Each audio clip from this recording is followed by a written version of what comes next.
dowladda Turkiga ayaa markii ugu horeysay shaacisay dhaqaalaha rasmiga ah ee ay bil walba siiso wadanka Soomaaliya. Safiirka dowladda Turkiga oo fadhiya Soomaaliya oo waraysi siiyay laanta afka Soomaaliga ee idaacadda VOA ayaa sheegay in xukuumadda Ankara bil walba ay siiso dowladda Soomaaliya lacag gaaraysa $2 milyan oo kaash ah si ay mushaharaadka ciidanka iyo arrimaha xukuumadda ugu isticmaasho.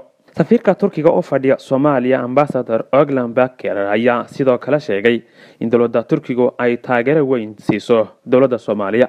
Waxa uu isagoo hadalkiisa sii wata sheegay in dowladda Turkiga aysan saldhig ciidan ka furanin magaalada Muqdisho ee caasimadda dalka Soomaaliya.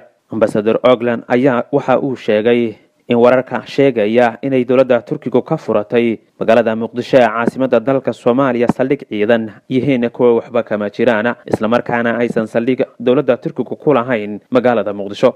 Waxa uu sheegay in waxa kaliya ee ay Muqdisho u joogaan yahay inay tababar siiyaan ciidamada xoogga dalka Soomaaliyeed. Safiirka ayaa sheegay in dowladda Turkiga ay shaqooyin badan u qabato dadka Soomaaliyeed.